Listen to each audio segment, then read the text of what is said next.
Welcome back, everyone. This week, we're going to be discussing just make great decisions, which shouldn't be confused with such things as hedging your portfolio. If you want profound sounding wisdom that emotionally and intuitively resonates with you, then today's quote is just for you. Quote, "Part of why get-rich schemes are popular is because so many people need to get rich quick after delaying their savings for too long. An underappreciated truth in investing is you don't need to make many great decisions to do well over time. You just have to consistently not blow it and not screw up and not make bad decisions for a long period of time." End quote. Obvious. The above text intuitively resonates with most of us, but taking a message to heart can cause lazy thinking, in which you don't examine such things as a pre-mortem, how am I most likely to screw up, and base rates, what are the most common ways that people do screw up.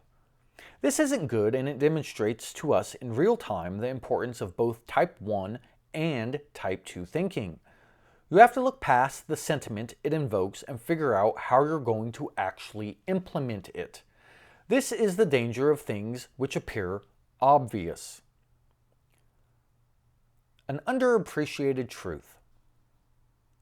I'm sure a lot of people read the above quote and felt a burden lifted off of their shoulders. Phew, thank God I don't need to make a ton of great decisions. But that also means that you're going to need to take larger and more concentrated bets. You do understand that. That's the implication. And that makes a lot of people feel uneasy. And who can blame them? They've been gaslighted by the psyop of mainstream media their entire lives, promoting propaganda about de-worstification. But nonetheless, it's a hurdle that they'll have to overcome. Another hurdle is how the above advice contradicts most people's behavior. It's hard to make only a few great decisions if you sell those decisions after half a year. As you'll see in this image, the average holding period for stocks has shrunk dramatically over the last decades. It's not just people's actions that need to change, but also how they think about things. Most people think about trading stocks instead of investing in companies. It's in that verbiage and terminology that we can see the short-term oriented nature. But remember, if we're only going to make a few great decisions, we'll have to hold them over a long period of time. My point is that there's a lot of dynamics beneath the surface of don't need to make many great decisions. And let's not forget this is all going on during a time that's being coined as the attention span crisis. And as most people do, they engage in cope and fallacy by spinning the story. Now, having a low attention span isn't a net negative. Instead, it is, and I quote from the interwebs, "The consequence of people making more timely internal cost-benefit analysis decisions and can speed up the pace of invention and drive innovation. Short attention spans can also make for better multitaskers for demanding jobs which require flexibility." Okay, whatever you say. Is that why we're compensating for people's deficiencies? I mean, strengths now more than ever?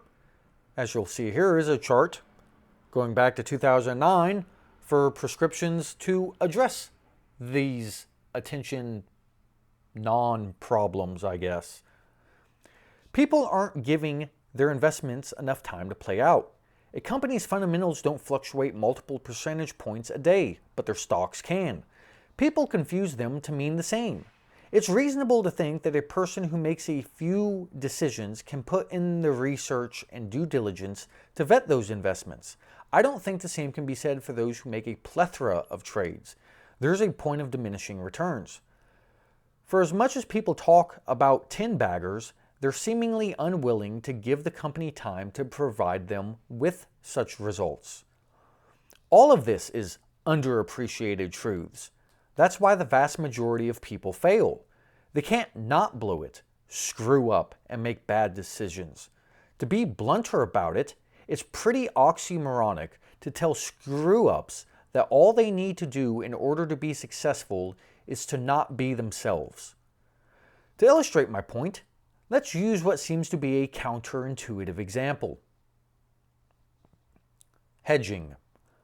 What might be a way to not blow it and not screw up and not make bad decisions?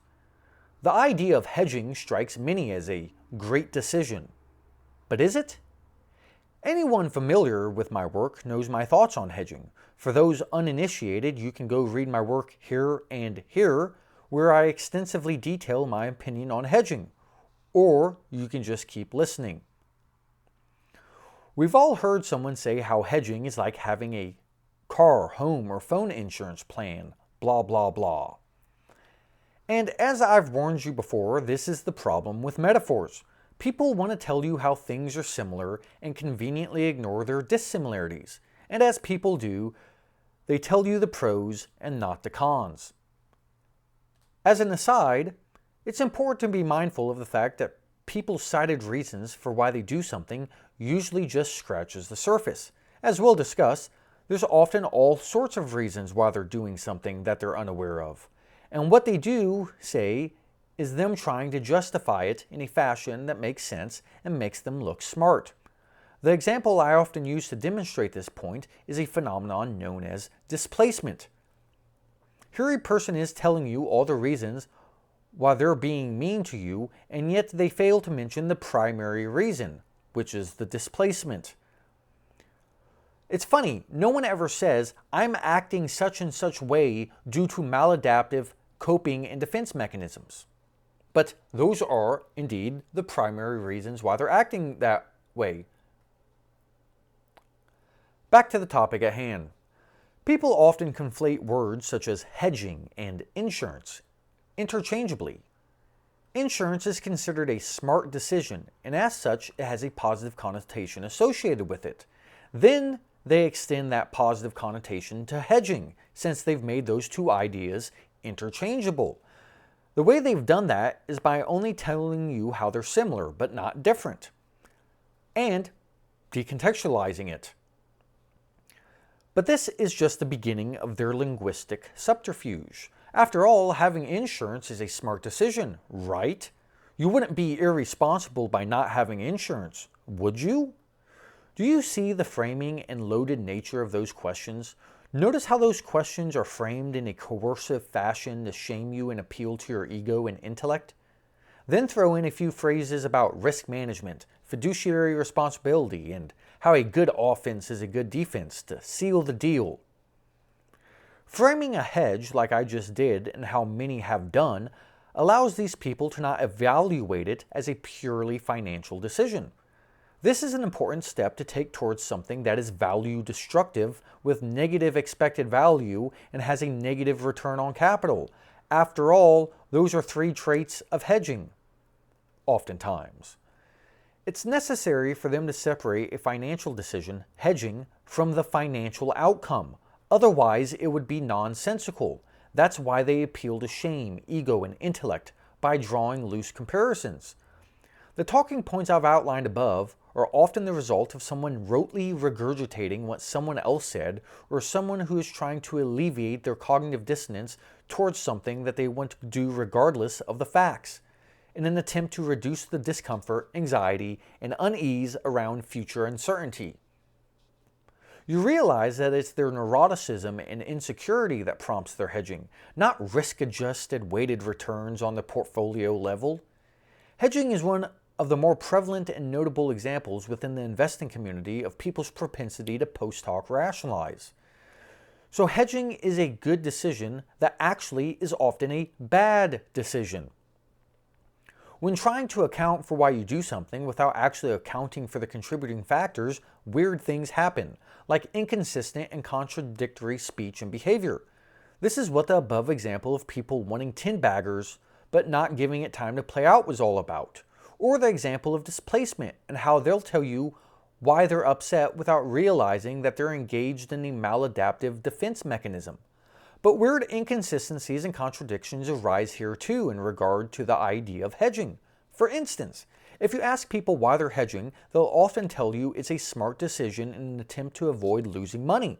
But when you tell them that their hedging is costing them more money than they would have alternatively lost, which oftentimes is mark-to-market losses, which will then oftentimes rebound, but then they would have alternatively lost. Then they'll say it's like having insurance. That's it. That's all they have. You come to realize they don't know why they have a hedge. This is further revealed in them saying it's like insurance. Because when they say it's like insurance, what they're really saying is it's like something which is self-evident and obvious and therefore doesn't need any further explanation. And you're implicitly supposed to understand this and therefore not press me on this issue any farther. And what did I say about the word obvious earlier? And how convenient that the thing which they can't provide any further explanation on conveniently doesn't need any further explanation. Fundamentally, it's like insurance is a thought-terminating cliche. And thought-terminating cliches are often provided in situations where the person saying the thing has put very little thought into the actual topic. If you're interested in reading more about people's attempts at distracting and diverting attention away from being accountable and combating dissenting viewpoints in a cope and fallacy-filled fashion, then I'd recommend you go read my article on the word just. Another inconsistency is that is in their expectations. Seemingly, these hedgers have not done the arithmetic. They'll tell you that they're hedging to reduce the drawdown in their account if a black swan event occurs. Yet people fail to put on a hedge of any reasonable size to make a meaningful difference to their portfolio. So why put it on? A 5% hedge makes little difference to your portfolio. But you have to remember that in order to make money on a hedge, you have to sell it, and subsequently put on a hedge once again. This requires market timing and thus execution risk. How are they timing the market? It's people's natural propensity to reduce their hedging when hedging is the most called for. After all, why hedge when everything is rocket ship emojis? Most people put on a hedge and just keep it, never to really exit out of it. Or they take profits on the hedge the first time it gets in the money by a couple of percentage points. Let me ask you this. How is a hedge going to preserve your account in a large drawdown scenario or black swan event if you took profits when it was 5 or 10% in the money? That means you're exposed for the rest of the drawdown. This means that most people use hedging as an impotent, sterile safety blanket. The inconsistencies above lies in the fact that if the hedge is supposed to protect you in large drawdowns, why would you sell it after a small drawdown? The answer to that brings us back to the 10-bagger contradiction. People feel a need to lock in profits. Behavioral finance has helped us better understand this and coined the phrase disposition effect, which means that if they do not correct their character, which is prone to the disposition effect, then it doesn't matter if they make great decisions, because they'll nullify those great decisions with future bad decisions. So what was considered a great decision to not screw it up and blow it was canceled out. So, a great decision was established for plausible and ostensible reasons, and then the execution of that decision was done poorly, both in sizing and entering and exiting the trade, the decision-making process. You come to realize that the great decision was nothing but a rhetorical smokescreen which pandered to their fleeting emotional state, as it's hard to have any continuity towards a long-term goal when you're allowing your emotions to run havoc all over you. This is how people undermine themselves. Here we had a great decision supported by great reasons, providing no value and in reality negative value. This alludes to the idea that the concept of making great decisions is much more complicated than initially thought. Much of what I've outlined above is predominantly done unconsciously, which raises the question, how are you going to combat something that you don't even know exists? The honest answer is, you're probably not. Is it any wonder that most people fail at the investing game? Plot twist. After everything I just said about hedging, you still might think that I think it's a terrible idea, but not so fast. I think it could be a great idea. Remember, strategies aren't applied in decontextualized, isolated vacuums. They're applied with a person in mind. What's good in theory might or might not be good in practice for reasons that weren't initially considered. For instance, the disconnect between why people say they hedge and why they actually do hedge doesn't mean that since their cited reasons are no longer valid, that they shouldn't still hedge. Treating people like Homo economicus is foolish. Thus, we need to observe and understand hedging in the context of broader humanity in its natural state and habitat. Hedging is a tacit admission that a person recognizes their limitations caused by their emotional fragility in regard to uncertainty and loss aversion. People will do a lot for peace of mind and predictability. Hedging allows them to keep their head in the game while sustaining psychologically damaging unrealized losses. You might ask, who cares about unrealized losses? Well, if you believe in ghosts, at some point it's no longer relevant whether ghosts are objectively true or not. It depends on your belief in them and how you act in accordance. A lecture on phenomenology is outside the scope here, so I'll digress. The placement of a hedge is the recognition of a fundamental investing reality. Don't interrupt compounding. In order to make money in a game, it goes to reason that a prerequisite of that is you're actually playing the game. And having a hedge might be the difference between dumping your position and locking in a loss versus alternatively suffering the nail-biting, white-knuckling drawdown but coming out the other side unscathed. But that's just it. Your portfolio, to a large part, is unextractably linked to your psyche, albeit indirectly, but just as importantly. It's a reflection of who you are. If your psyche ruptures and you dump your position, then that directly affects your portfolio. This in and of itself is an underappreciated truth. Your psyche is the critical failing point and ultimate influencer of your decisions, and it's within those decisions that your outcome is determined. Depending on the particular individual, on a cursory level, hedging is a net negative, but results in a deeper and more profound but indirect and unforeseeable net positive. I should note, this is a problem when listening to advice. The hedger, advice giver, will tell you that you should hedge, but the reasons they give are mush-mouth nonsense that doesn't translate to reality. And all the reasons they don't give are the more profound and real reasons. So fine. If you need to throw some breadcrumbs in the form of hedging dollars to a pest, which is your intrusive thoughts and neurotic insecurities, to assuage them and quiet them down, so be it. It's but a small penance to pay for a far greater outcome. This means that what amounts to a token gesture, which is essentially what most people's hedges are, plays a very real and vital role. Charlie Munger said it well. Quote, if you're not willing to react with equanimity to a market price decline of 50%, 2 to 3 times a century, you're not fit to be a common shareholder and you deserve the mediocre result that you're going to get. End quote. Well, guess what? Most people don't have equanimity. Therefore, a hedge is a workaround. It's not ideal, but it's better than nothing. If a hedge is what makes or breaks your investment, then it might be worth it. Sure, it comes at a cost, but the cost of not investing will be more detrimental. This makes viewing it through a cost-benefit lens much more palatable. Now, my problem with all of that is that that's not what people say, nor do they attempt to aspire to a more self-actualized state of conscious self-awareness. Their refusal to improve themselves is literally costing them money. More accurately, their refusal to be consciously aware of the real reasons that they're doing something is costing them money because it means they can't address or improve on those underlying motivations.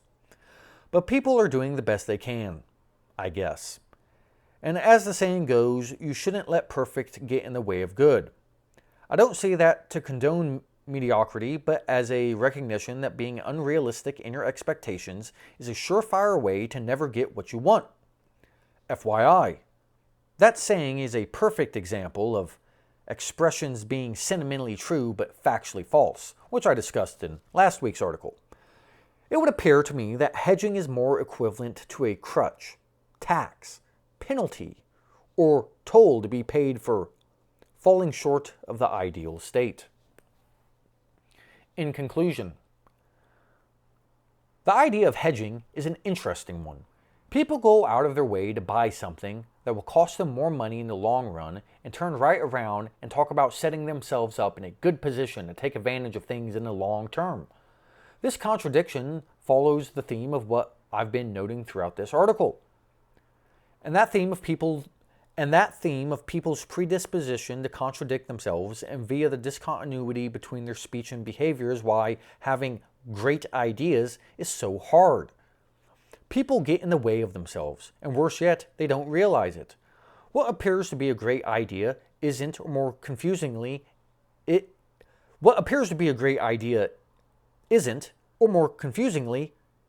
is a great idea for reasons unbeknownst to them. Right for the wrong reasons isn't a good strategy, though. And underestimating the requirements of having great ideas isn't wise either. The amount of pre-work that goes into great ideas is immense, both on the investing level of due diligence, but in the construction of our personalities that provide us the initial opportunity to discover and take advantage of those great ideas. It's just one giant nesting doll of great ideas that's required to finally get to the end point of a great idea in the form of an investment. The example about hedging is a good demonstration of great decisions that were actually terrible decisions that ultimately led to good outcomes and for reasons unbeknownst to the decision maker, which causes them to think that they indeed did make a great decision. Unfortunately, it doesn't always work out so well. It's the human propensity to engage in the intellectually dishonest behaviors that I've demonstrated today which reveals why not blowing it, not screwing up, and not making bad decisions sounds easy in theory but difficult in practice. Self-deception is a human trait that seems too taboo to talk about, and that is why we're talking about it here. I've said numerous times now that bias knows no bounds. If you make errors in day-to-day life, you're likely going to make errors in investing. If you're honest with yourself, your failure to think through things is more pronounced than you'd like to admit. Here's a recent example I've come across while I was writing this article, which demonstrates this point. Quote, "How can you look at the numbers from every perspective, look at how sticky the product is, how loyal the clients are, and think that this is a terrible company with a terrible product?" End quote. So, that's a fallacy-filled argument, and fallacy-filled arguments are not rare at all. Quite common, actually. As though a great product and great company with loyal clients makes something investable. I touched upon this quote in more detail in last week's article. But guess what? This person thinks that what they are saying is intelligent and thoughtful, and that it's therefore a good decision, or one might say a great decision. The problem with all of this is, how do you get someone who thinks they're making good decisions to realize that they're not making good decisions? That is a primary issue at the crux of all of this. The concern shared in today's piece shows the hazards of oversimplification. The quoted text of today's piece is a prime example. They even provided the advice by preferencing it with the word I loathe, which is the word just. Here's a link to the just article, just in case you missed it the first time. You just have to consistently not blow it. Notice how that paragraph is linguistically framed. You don't need to make many great decisions, as opposed to you need to make a few great decisions. As though the capacity to make great decisions is a foregone conclusion. After all, it's not an intrinsic talent most people possess, and if it is, they've let it atrophy to a large extent. They've also breezed by the word consistently in regards to not blowing it. The market is tradable from pre-market to post-market. That's from 4 a.m. to 8 p.m. And now, I question the accuracy of that time frame, but you hopefully It's directionally accurate, so forgive me for that. Or don't and condemn me with everything you have. In any of those minutes, all 960 of them, you can make an error. Now multiply that over the next few decades of trading and investing. That's the consistency you need, as each one of those minutes affords you an opportunity to screw it up or blow it. Making great decisions and not blowing them falls into the camp of easier said than done. The amount of work necessary to make that happen is insurmountable to most people. Today's quote is a true representation of reality. It is true that making a few great decisions and not screwing it up can help you do well over time. What's not so obvious to me is people's capacity to do that. And what's the point of a prescription that people can't follow? Well, it lets you know the right route to take, I suppose. But what's a route worth if so few are willing to take it? Well, sadly, I don't think there's a better solution. Either you're willing to do things right or you're not, and most aren't. And may I remind you that just because you do things right is still no guarantee of your success. It's just your best bet. Now, don't let today's piece discourage you. Today's quote gave you the blueprint for success, and what I've shared with you are some traps which you might encounter as you build towards that success. This means that you're now more informed to put yourself in formation in regards to building your future success. Thank you for listening, and until next time.